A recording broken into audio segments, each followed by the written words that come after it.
O cuidado do gando nas terras do Cenza constitúe un modo de vida transmitido de xeración en xeración.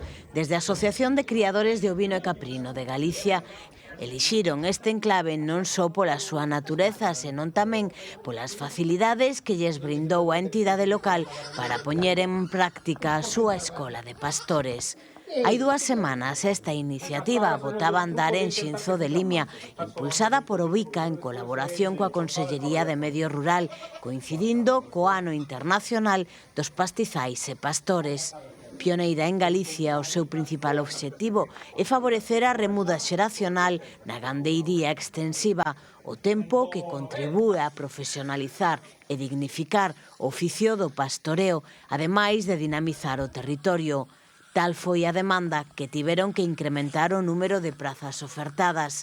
No corazón de Ourense, os 25 pastores galegos en formación están descubrindo un vínculo profundo coa terra, as montañas e un oficio ancestral. O programa vaise desenvolver ata o vindeiro mes de xullo e contempla un total de 570 horas lectivas, combinando formación teórica con prácticas que se levarán a cabo na súa maior parte no municipio de Vilariño de Conso. Nesta primeira toma de contacto visitaban unha explotación de caprino en Sabuguido.